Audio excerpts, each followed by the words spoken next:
This is The Fit Mess, conversations with world-class experts in the fields of mental, physical, and emotional health.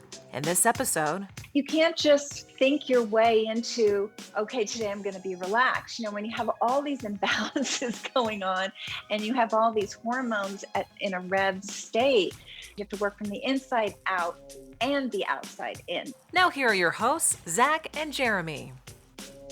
Stress. We all have it.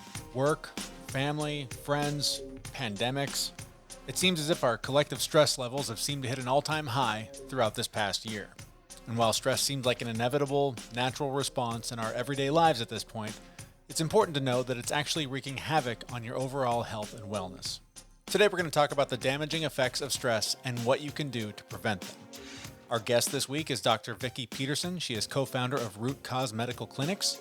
She's a certified clinical nutritionist, chiropractor, and certified functional medicine practitioner.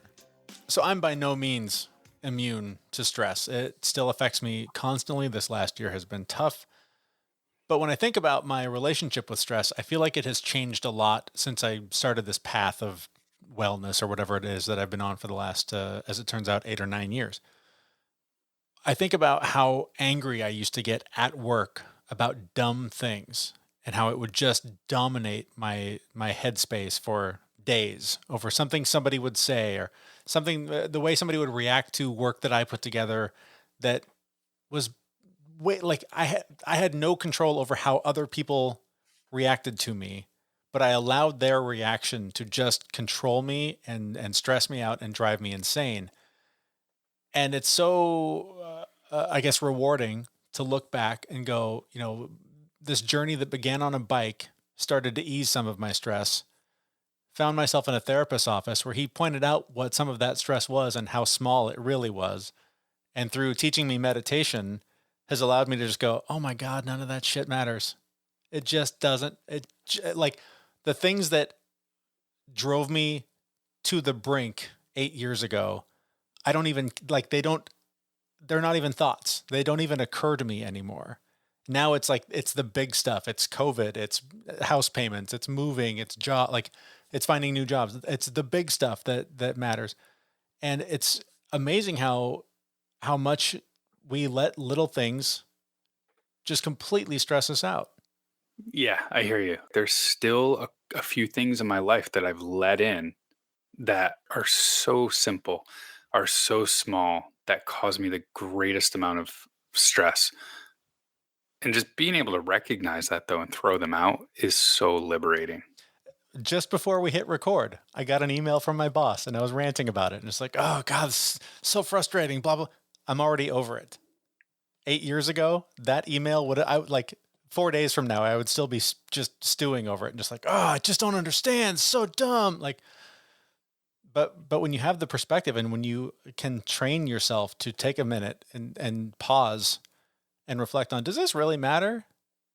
And that's not easy. That takes a lot of practice and a lot of effort to get to that point. But when you can do that, that's when you can really prioritize which stressors to respond to and how to appropriately respond to them. So I want to unpack that just a little bit. Because you said, you got on a bike, you started meditating. 8 years later, things don't stress you out as much. Mm-hmm. Sounds too easy. What do you think are, some of the bigger contributors to your ability to react and then just let it go?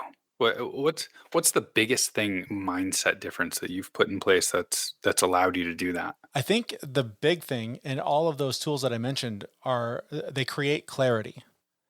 My therapist and anyone who's read anything about this kind of work has heard an analogy like this one or this one where so much of our life is just, it's this glass of water that's just, it's murky and muddy or you're walking through a river and it's murky and muddy and every step you take, it just kicks up more and more and it's just hard to see through.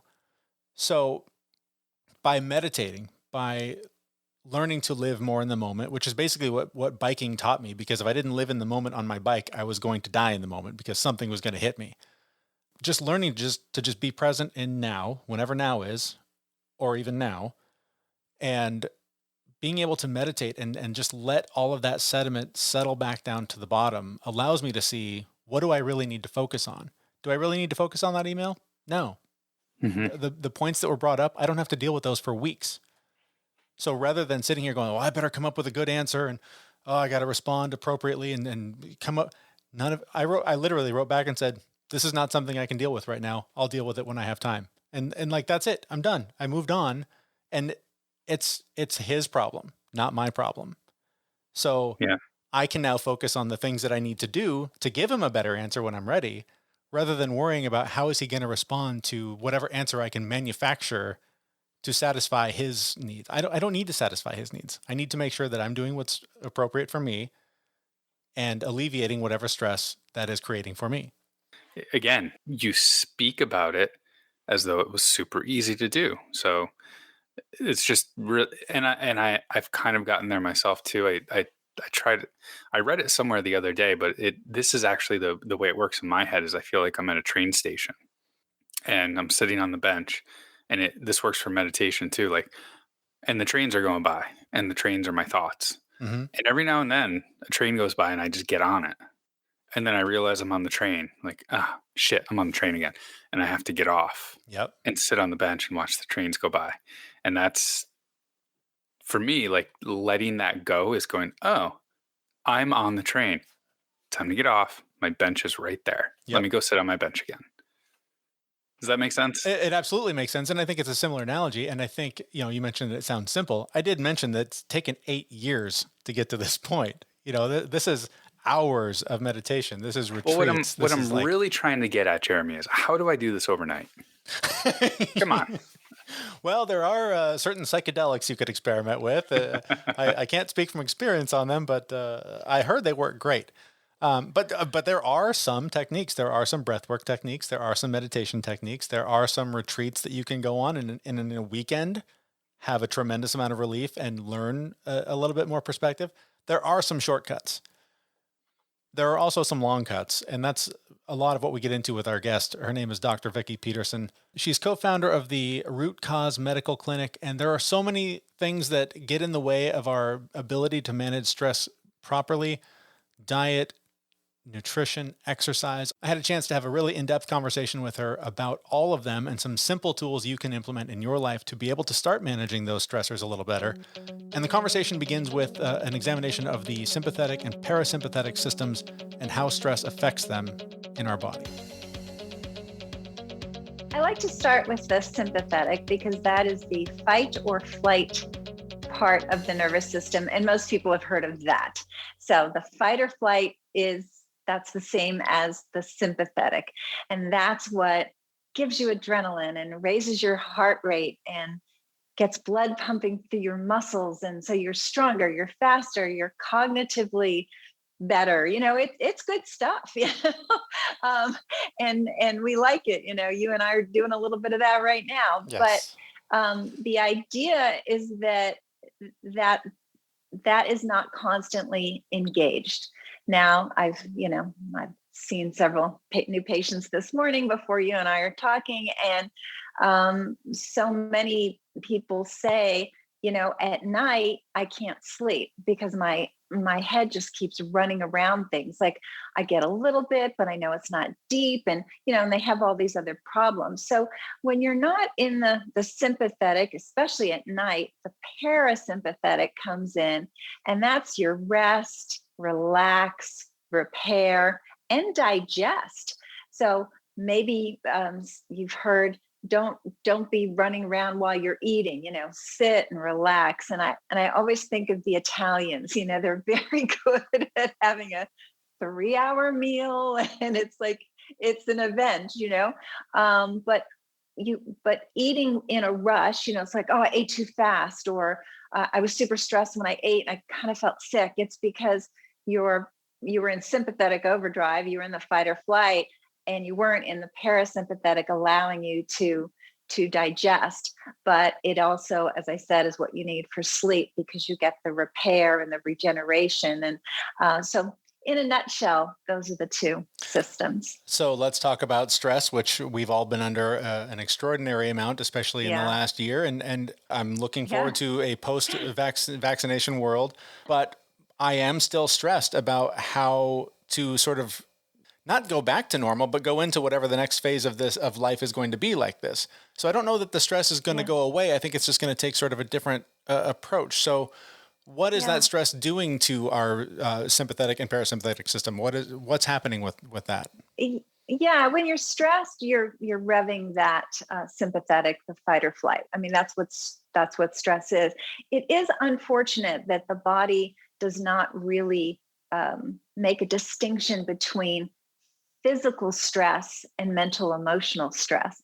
So somebody can be, sitting on their job all day long and not somebody who's getting any physical activity, but they have a lot of mental emotional stress, and that's draining them just as much if they were, running a marathon, probably more, because it's a negative type of stress.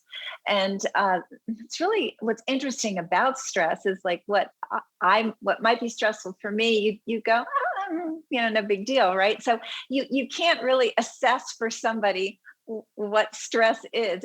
It's what's true for them is stressful. So then you get into sleep, and it's like, well, I can't sleep because I'm stressed, and you're in this catch-22. I mean, what I do for a living all day long is getting to that deeper level of why.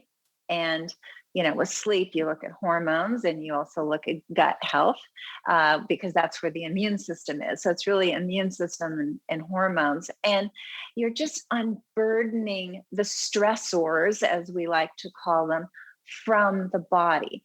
And then you can be left with the stuff that is more lifestyle related, that then you can say, okay, I'm going to make some lifestyle change. I'm going to get some me time. I'm going to, I'm really going to chill an hour before bed and dim the lights and get in the bubble bath or listen to the music I like, or, like you start to do lifestyle changes on top of, my team doing the physiologic changes, because you can't just think your way into, okay, today I'm going to be relaxed. When you have all these imbalances going on and you have all these hormones in a rev state, there's a little bit of outthinking it, but not for long. In other words, what I'm trying to say is you have to work from the inside out and the outside in, so you have to have smart practices day in, day out, but then we really have to make changes internally.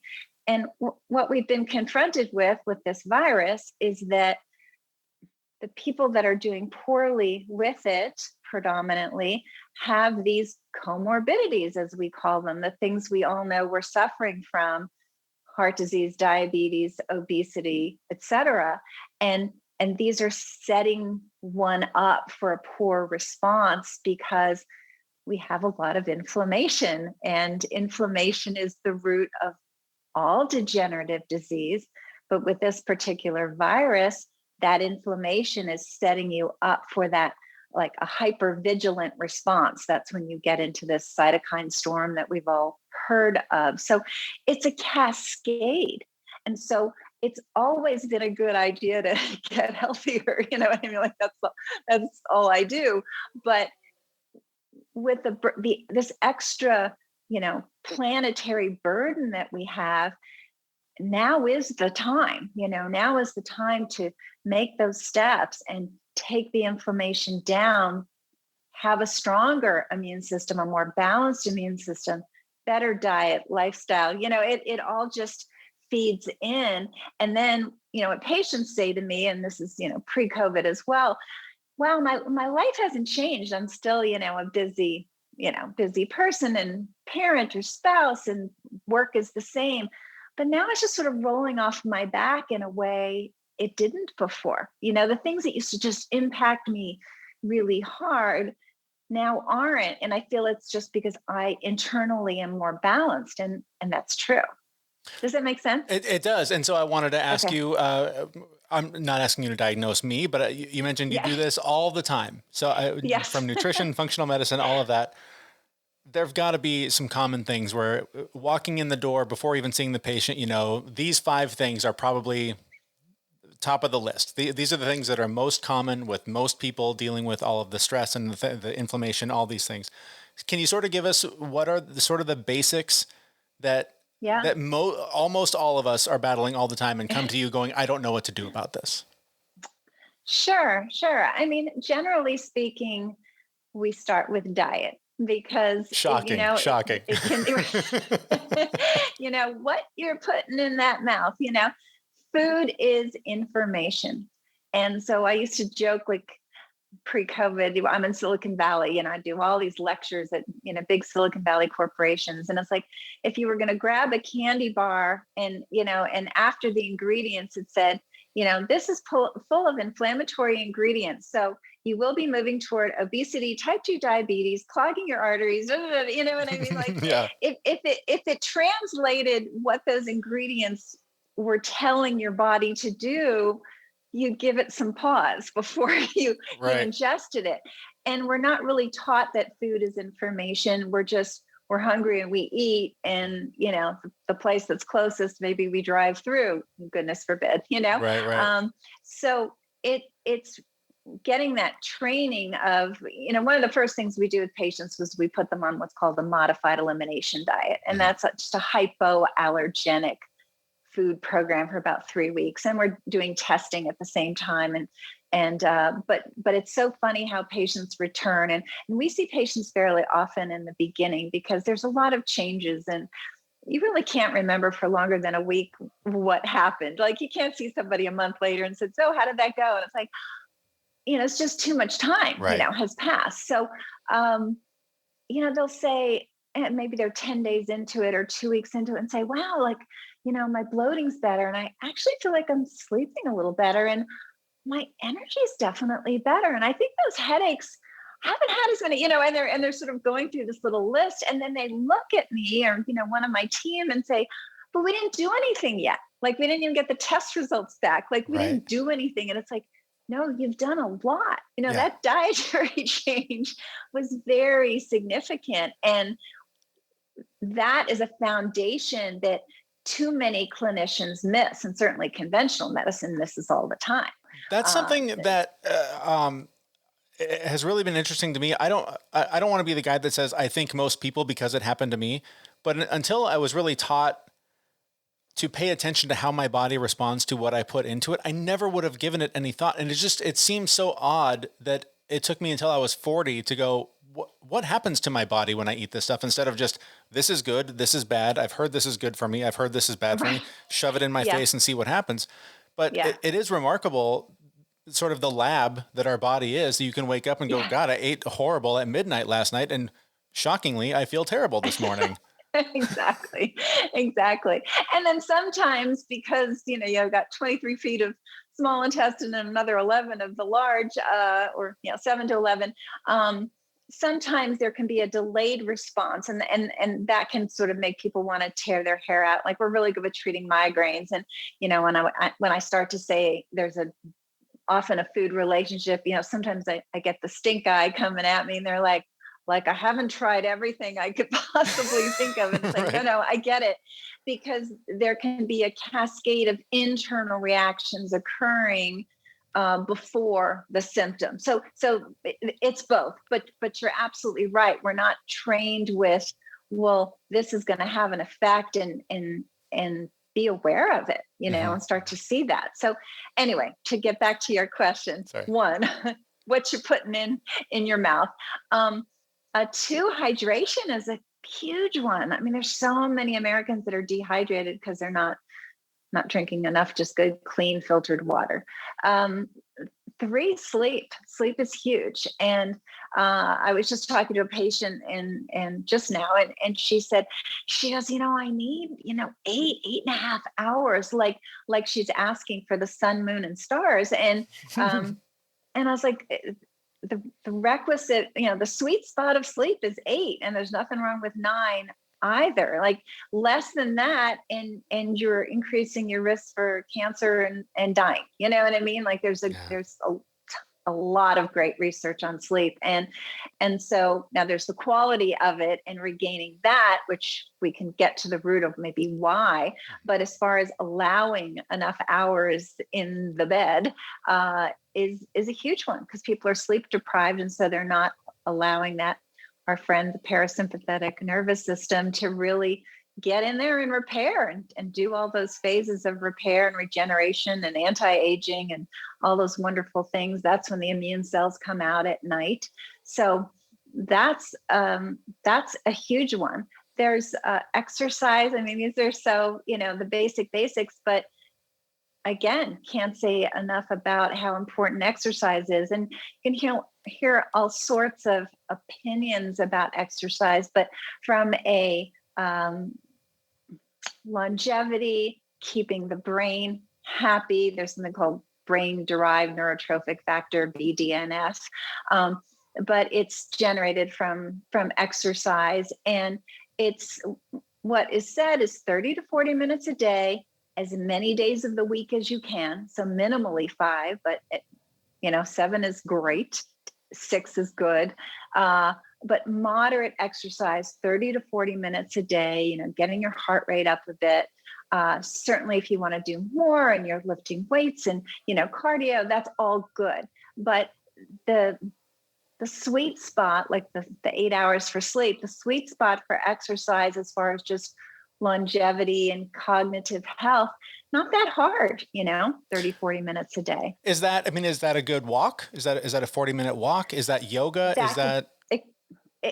Any of the above, It's, the other thing that research says is, it's something you will like to do and you will do it. Right. Right.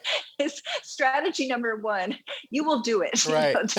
Do that thing, Absolutely. Then we can get into the nuances of a little stretching afterward would be good. And, we want to get the heart rate up a little bit, but it doesn't have to be high intensity. It can literally be a good walk for sure. Interesting. You mentioned sleep in there, and again, the focus of our conversation is sort of from a stress standpoint. Talk about how stress affects our melatonin production. Yeah, so melatonin comes in with parasympathetic. They're married. Okay, so when the melatonin comes up and it actually releases the immune cells to come out, and that happens in a parasympathetic state. So that's why, whether it's COVID or any sort of degenerative disease, any sort of infection, we have to have a robust immune system that's cleaning house every single night and keeping ahead of anything that came our way during the day that might lead to an infection or toxicity. And so the getting a strong melatonin level, meaning a deep sleep, is critical. And stress will compete with that because stress is adrenaline. And as I say to patients, like, you can't be awake and asleep at the same time. You know what I mean? You can have a lousy night's sleep where you feel like you're awake, and then you can have a lousy day because you feel like you're asleep on your feet, but you are awake or asleep. You're not doing both. And so, adrenaline and melatonin, it's like this, they're never operating at the same time. And so melatonin is a very safe hormone. I mean, why is it anti-cancer? Why is it anti-aging?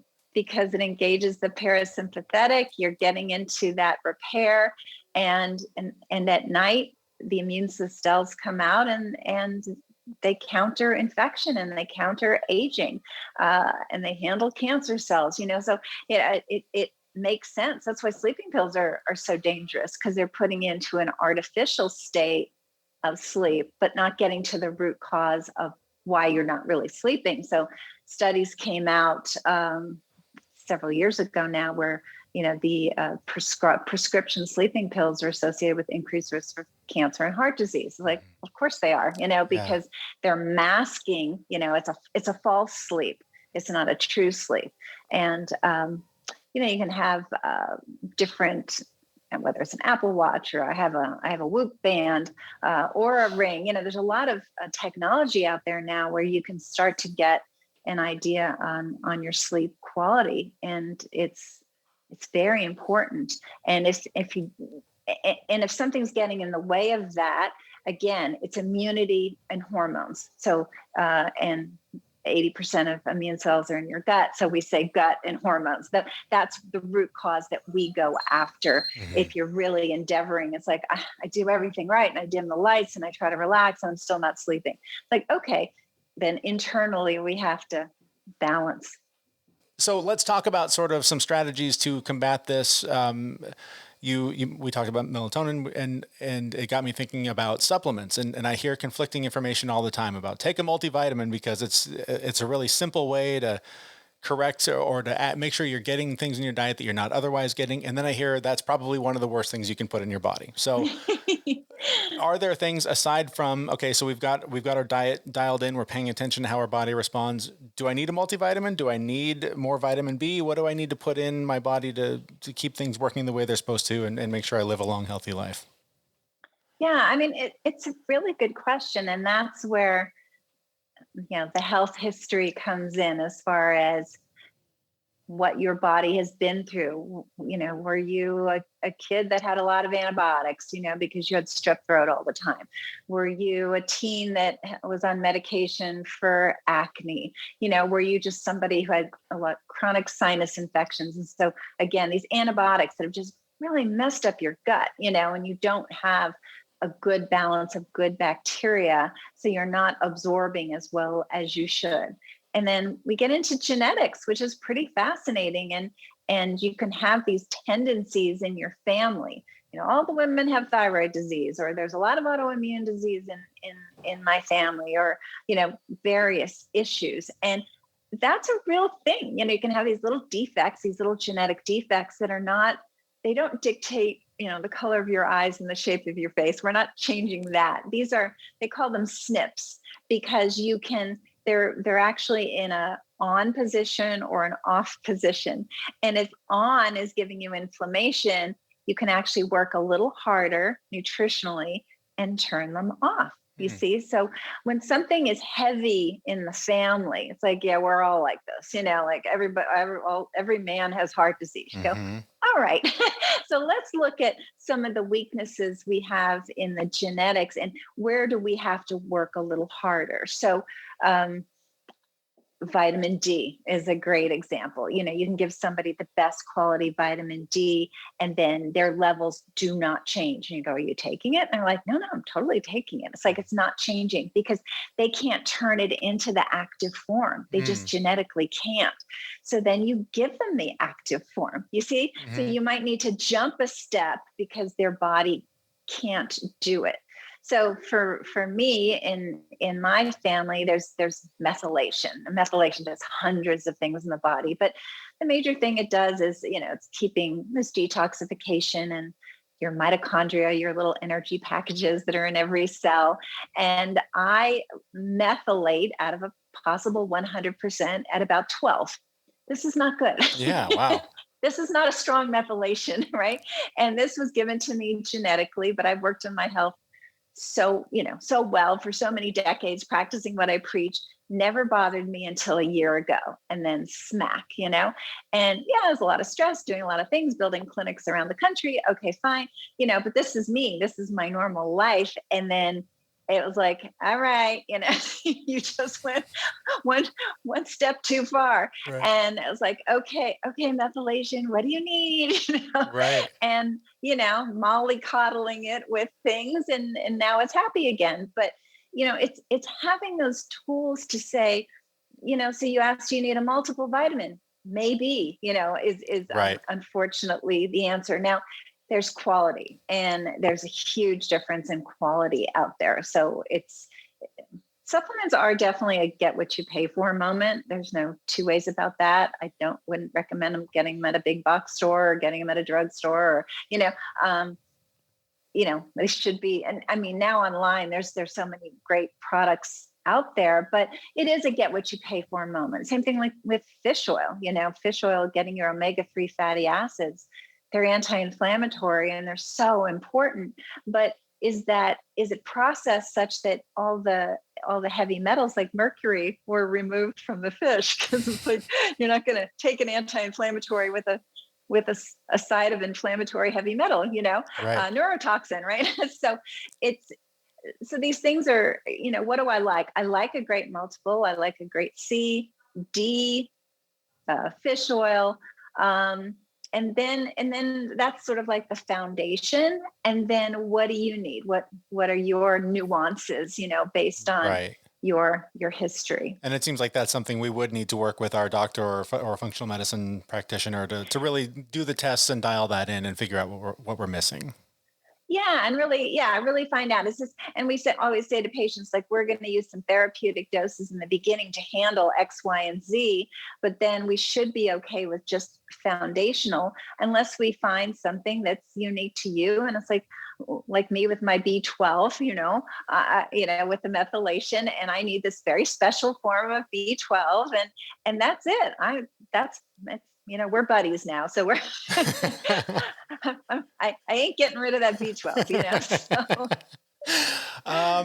All right. So to bring it all back to stress, I know we talked about sort of changing your diet and getting enough sleep and getting enough exercise. Any other sort of final takeaways that you would recommend that are for people that are just feeling the stress of the world, of work, of parenting, of all of the things that are coming at us all the time? What other things should we consider sort of in closing here as we try to reduce our stress and live a little bit more peacefully? Yeah, one thing we didn't talk about were sex hormones. Mm. So, and women can feel this a little bit more acutely. We have two major hormones, estrogen and progesterone. We make testosterone too. Both sexes make all three. It's just very different ratios. But progesterone is the mellow, feel good, relaxed, de-stressed hormone. And literally, when you're under stress, your body will shunt away biologically away from making the progesterone to just make more stress hormones. It's like, we need it over here. We need it over here. We don't care how you're not going to be relaxed. It's too bad. We're just using it so much over here. And so we can get into a lot of anxiety, panic attacks, things where the next thing you know, somebody's handing you a psychiatric drug for your depression and anxiety. Mm-hmm. And it's not it's not a brain problem, it's a hormonal imbalance problem. Right. And so finding a clinician that can balance those. Now, everything we talked about helps, the basics help, but just don't give up. If you just go, wow, I'm just so anxious and it's just unrelenting, there is a deeper reason for that. And not to leave out the men either, but the body has stress. It goes into, we're having a life and death moment. And, the joke in the field is like, well, we don't care how you feel about it. We're going to get away from the saber-toothed tiger and Right. to fight another day. And Right. We'll talk about how you feel about it later. Right. And so, and of course, the saber-toothed tiger is not supposed to come around very often. So it's not going to create problems. But when you're in that, fight or flight, the sex hormones are going to suffer. And not that they can't be rebalanced, but it's just something that you want to address and not feel like you're stuck with it. And is that something we can address on our own, or do we need help from a doctor with that? Well, starting with some of the basics that we talked about with the diet and the exercise and hydration, sometimes people clean up their diet and go, oh my gosh, I can't even believe, if I'd only known, right? Right. And then sometimes that will get you a quarter of the way and we still have more to go. So it's very personalized, that's why when patients, I have a YouTube channel and they go, what do you do for blah? It's like, well, 10 people could come in with migraines and I'm doing 8 different things because it's a personalized program, right? For sure. But there is a foundation. There are foundational truths, and that's what we've gone over. And then there's the nuance of the individual. It's all amazing stuff. It's been great talking with you. Where can we learn more about you and seek you out if we want to get that one-on-one help from you? Yeah, so the website is Root Cause Medical Clinics, that's with an S.com. And that's probably the best way is to go to the website. So we have a location in here in California, Florida, and then next year in Texas. Our thanks to Dr. Vikki Petersen, co-founder of the Root Cause Medical Clinic. Lots of great information there about getting your diet back on track, making sure you're taking whatever supplements are useful for you, and just really learning how to manage your stress a little better. And, one of the things that's frustrating in this arena, the space, whatever, when you're working on self-development or whatever, is that it is often very individualized. Whatever needs to change, it's hard to do a podcast like this and reach out to all the people that this reaches and feel like it's going to land for everybody. I know a lot of times I'll read books and there's tons of information in there. And I just feel like, yeah, but I just need someone to draw a map for me. I can't take this general path and apply it to something really simple for me. That's one of the, most stressful things about this work is trying to figure out what works for you. And I think that so much of what we talk about here on this show is that idea of just, for lack of a better term, biohacking, throwing stuff against the wall and seeing what sticks, looking at how your body responds, how your mental health responds, and sticking with those things or getting rid of the things that create problems. And it's about self-advocacy as well. There are basic things that we can all do to help relieve the stress. I'm, going to keep saying, yoga, right? Anyone can go do yoga to relieve the stress. Anyone can do breathing exercises to relieve the stress. And when you get into things like exercise and working out, that's going to be hugely different, right? Maybe you have bad knees. Maybe you have a bad shoulder. Maybe you can't do this or that, right? You have to customize that.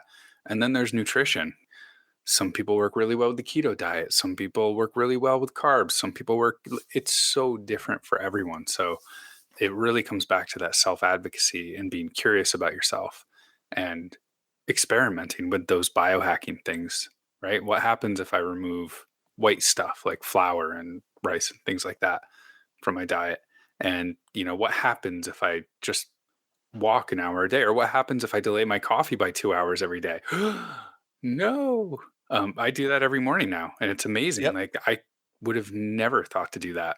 But and we'll get into that a little bit more next week. But yeah, that has been a game changer for me because I used to drink coffee all day long.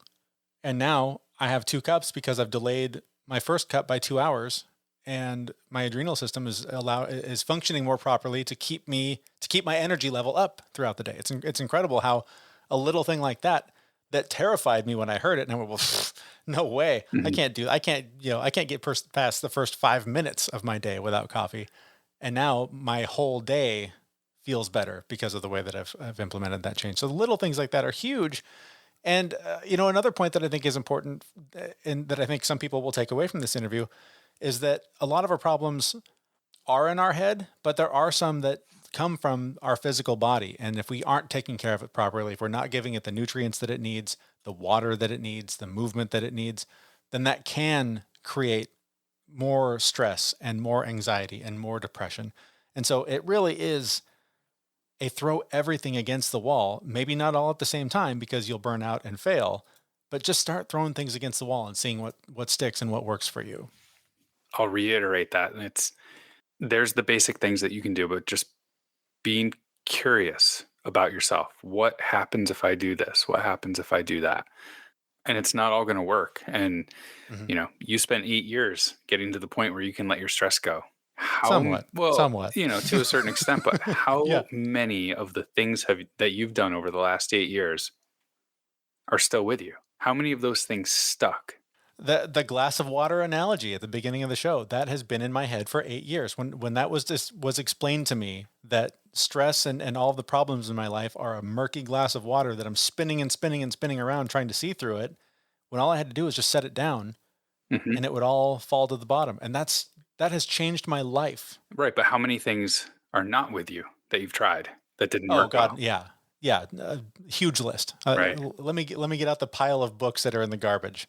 Exactly. So it's all personalized, and you need to have, again, that curiosity, that ability to fail too, right? Try something. Oh, that didn't work. Try the next thing, because eventually you'll find something that works really well for you. And you can find lots of things by listening to this show, to listening to other shows like it, reading books.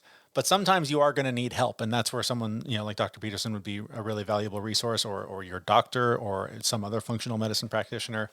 Sometimes you will have tried everything and you just need some help, and you need to be okay with asking for it. I guess I just hope that conversations like this one help whoever's listening to try these things and ultimately decide if more help is needed.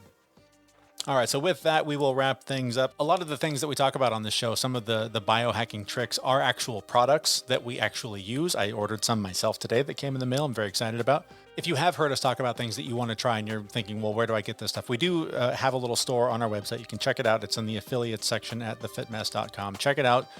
We call it the Fit Mess Toolkit. It's just tons of stuff that we talk about here that we actually use, that we actually enjoy.